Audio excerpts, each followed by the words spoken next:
Wisp Sports Radio, the voice of women in sport. This is Season 3, Episode 21 of The Horse Show on Wisp Sports Radio.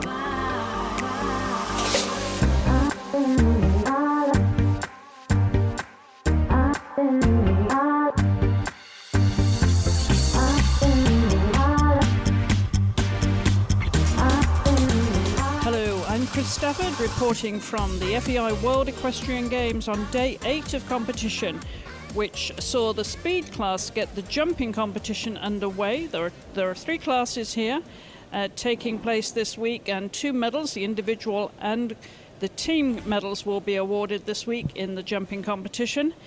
It kicked off today with a speed class in the big arena, the main arena, where the jumping's taking place this week.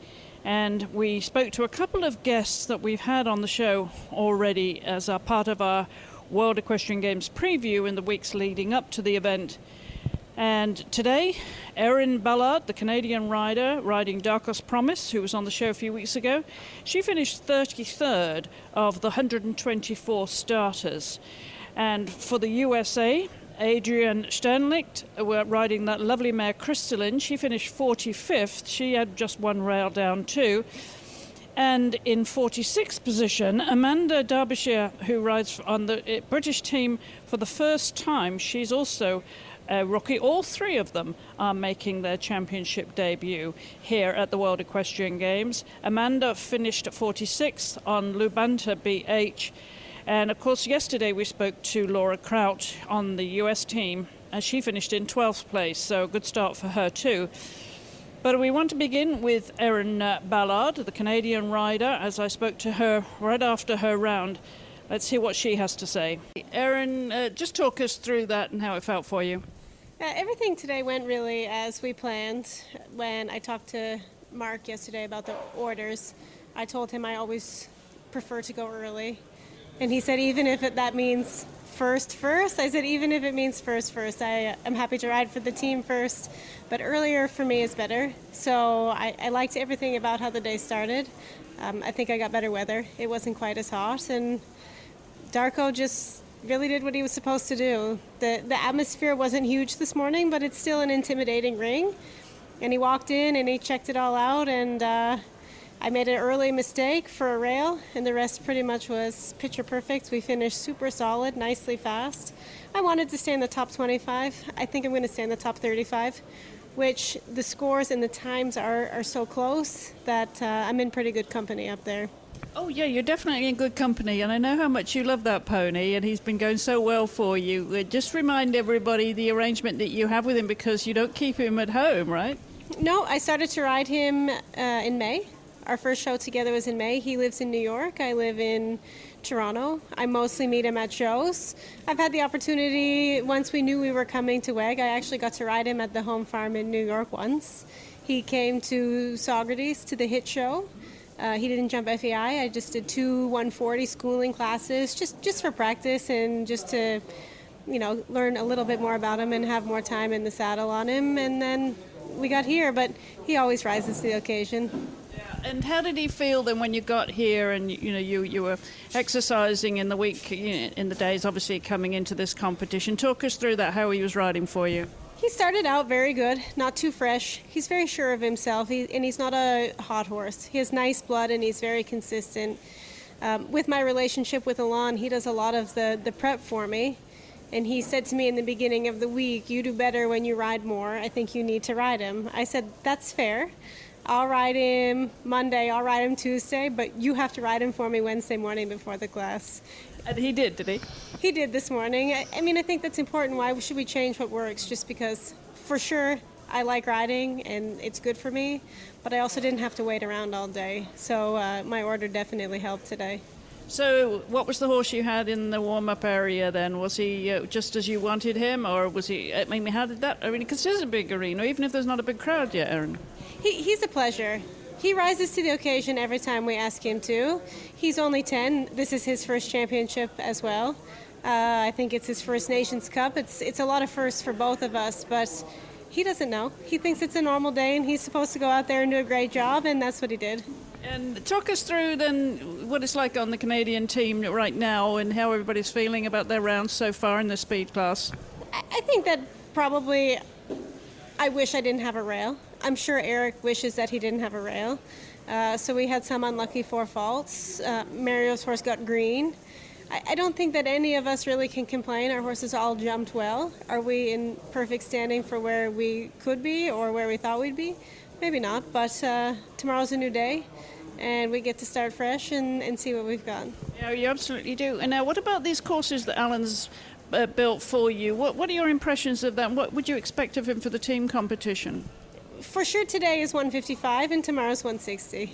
And there's a big difference in that. I think that he started out very fair, not too soft, not too hard. If you ran too fast, you made a mistake. No horses really got in trouble. And I was talking with my dad, and he said the amazing thing about watching 124 horses jump is that every horse that jumped today actually has the ability to jump this big. And that's pretty incredible. Yeah, for sure. Well, you told me just before that you've got all your family with you, boyfriend, parents, grooms, you've got quite the party coming down here from Toronto to join you. How has it been being a member of the team for the first time at a championship competition? Talk us through your experiences here in Tryon so far. I always have a good support system behind me, and it's fun to have everybody here because I do have so much time. Typical horse show, all I do is ride all day, and there's not a lot of time to socialize. But I think it's a nice team. It's a different team this year for Canada. It's not sort of their go-to team, which means that we're changing a little bit, growing a little bit. People have new horses, different opportunity. But I'd say we're all supportive of one another. Eric and I walk the course together, and I don't see him very often, nor do I have anything to do with him professionally. So I thought it was nice that he took the time to give me a plan, and it was very similar to the plan that I thought it was going to be and that Alana and I discussed. So I think that everyone is here for the same reason, and hopefully tomorrow is a big payoff. Yep, and well, coming into the team competition, of course, what would your expectations be then? I mean, and what would you do in terms of preparation? Will you use the same routine that you've had with preparing him? Yeah, he's a very easy horse, and because it's so hot here, he doesn't take a lot of work. His energy is consistent. He's the same guy every single day. So he'll probably just go out for leg stretch in the morning. I don't think that we have anything to fix. We certainly didn't get into trouble anywhere. He jumped a beautiful water, so we walk the course. I'll ride first again for the team, wherever that is in the order, but I already know tonight that I have an early spot. And come here, walk the course, put my coat on, and go. Well, I get the impression, Amanda, that we've talked before, but I from the start I got the impression you're pretty cool, pretty relaxed about all of this. Does the pressure, does the nerves, and obviously being on a championship team, does that get to you at all or no? Well, it's my first time, so I think that I handled my nerves quite well today. I did tell myself in my head that I have a job to do. It's not any different. It's a normal show day. It's a normal Grand Prix. I have a job to do. I'm riding this horse for owners. I'm riding this horse for my country. I'm riding this horse for myself. So I didn't want to let anybody down. Right, that's a lot of responsibility, isn't it, Erynn? Well, congratulations. Got off to a good start, relatively, and obviously more to come this week. So the best of luck, and thanks for talking to us. Great. Thank you so much. Well, Erynn seemed to be quite comfortable about being here on the team for the first time. Not as nervous as my next guest, Adrienne Sternlicht, on the US team. She was feeling the pressure, and her mental preparation, well, that's everything to her, as we hear. She's got her mental coach with her, traveling for the first time with her. And I think in the end, the pressure of being on a championship team, of course she's been on the team, the Nations Cup team before, but this is very different when you move up a gear and get on a championship team like the World Equestrian Games or the Olympic Games. And this was obviously something that was overriding her performance today. So she was a little bit disappointed with herself. She's hopefully get a good night's sleep and come out again tomorrow for the team competition. But for now, let's hear what she says about the class that she rode with Crystalline. So it was my first round of my first championship. My plan was to come out and sort of attack the first fence. It was a triple bar, and so I knew that I could ride at it with a lot of pace, and that would sort of set the tone for my round.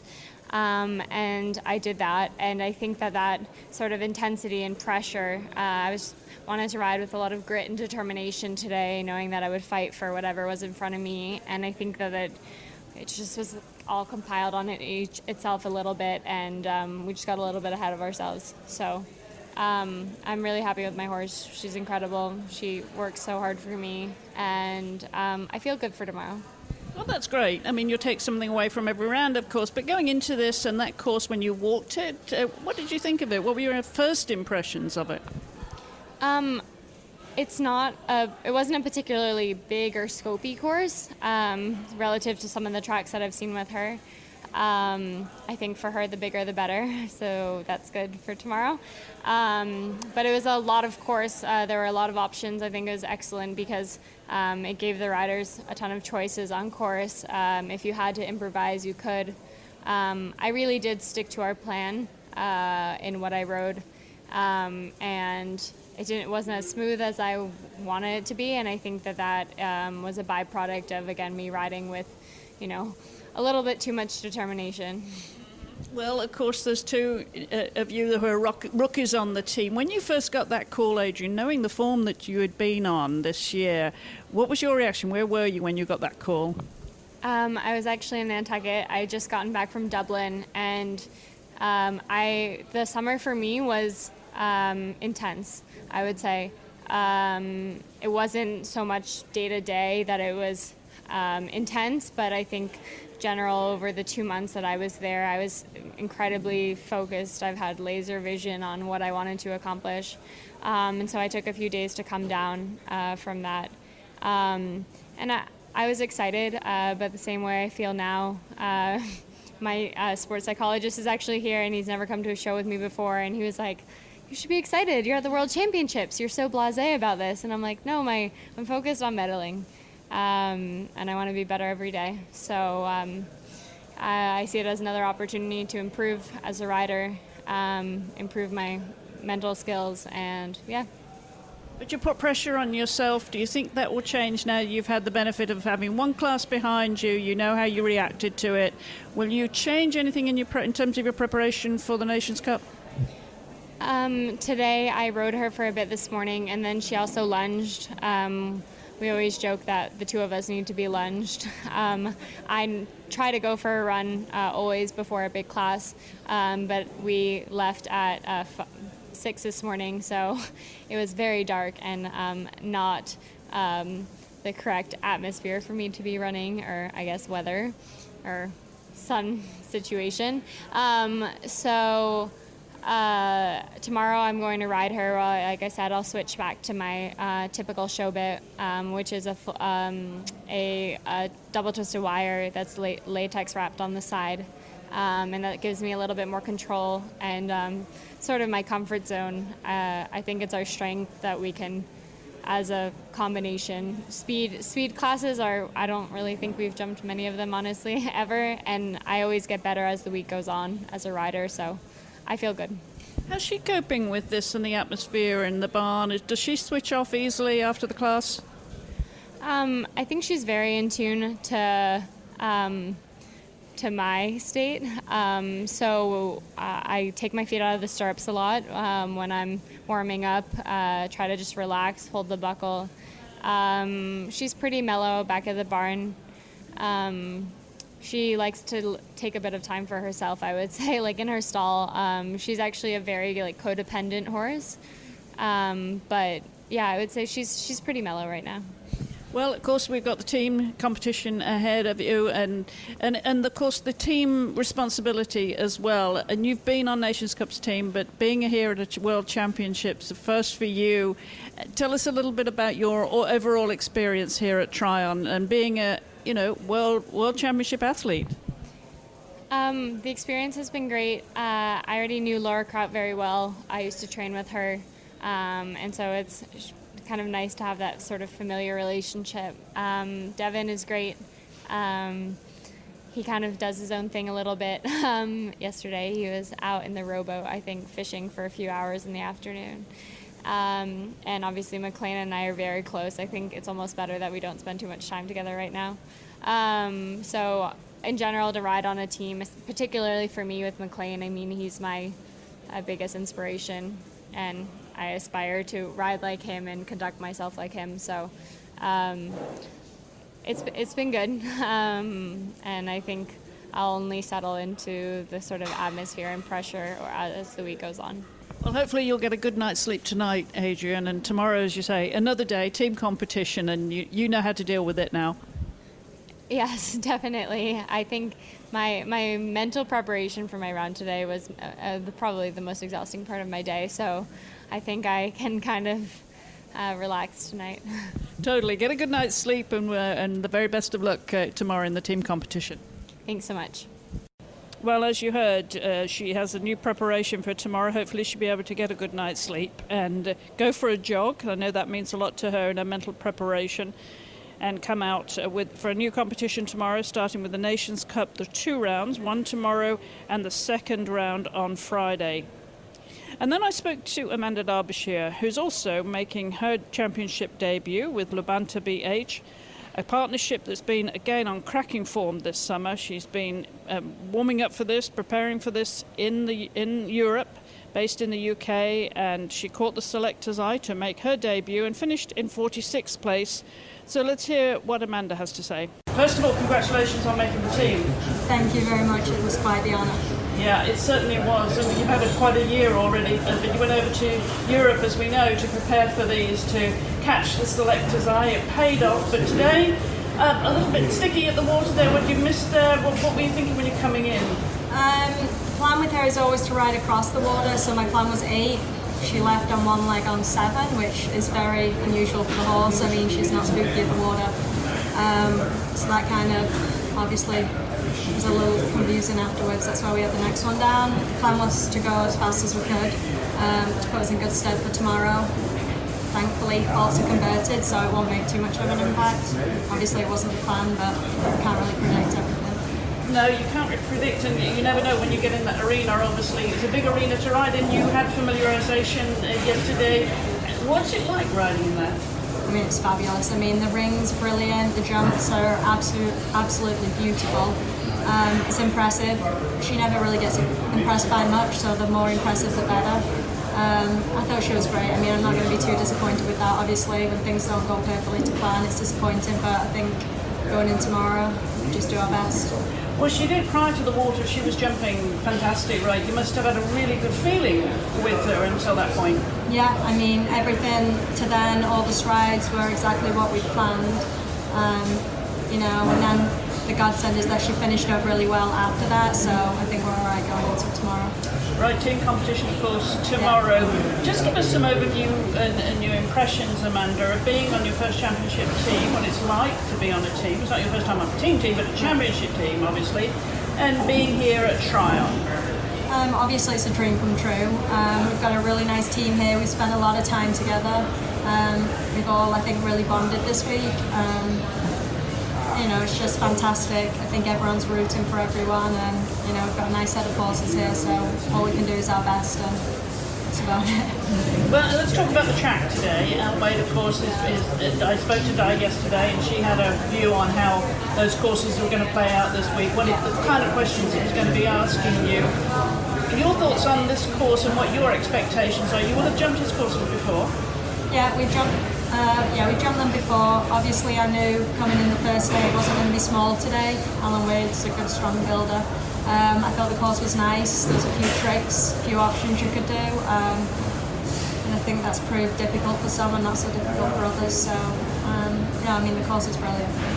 And the footing and everything after all that rain we had and at the weekend, of course, it's dried up and it's riding pretty good by the look of things, but it already did yesterday. Yeah, I think the footing was perfect. I even thought it was perfect in the rain, so. All right, let's look ahead to the team competition then. What are your expectations now you've had one go round? Obviously to jump clear rounds. I think all the horses are going to be in good shape for tomorrow, and we'll just have to all do our best. Well, thanks to all our guests, Erynn Ballard, the Canadian team rider, Adrienne Sternlicht, riding for the USA, and Britain's Amanda Derbyshire. good luck to all of those making their debut tomorrow on the team for a championship. So a completely new day for them, and hopefully the experience that they got from riding in that arena today in a speed class will help them prepare tomorrow. So new day tomorrow. For now, we've seen, as well as the show jumping taking place here, we've seen the other two classes, grade 1 and grade 3 of the para dressage that took place here today in the other arena, in the Tryon arena. And then we also saw some vaulting, which I went to take a look at as well down in the indoor arena. I saw some of the freestyle, the women freestyle this morning, which was just getting underway. There was not a very big crowd down there, but they were a very enthusiastic crowd. So I'll be posting pictures of that on our Facebook page. We're also doing Facebook Live segments throughout the week here in Tryon, and they will be, of course, on Facebook Live, and also I've been doing some Instagram lives as well, just to get a different perspective of the games. So follow us on social media, as always, at Wisp Sports, and I'll be back tomorrow with another day of show jumping that we'll be focusing on here in Tryon. So thanks for listening, and of course follow us on social media. Let us know what you think. We always love to hear from you, and I hope you've enjoyed our coverage so far of the World Equestrian Games.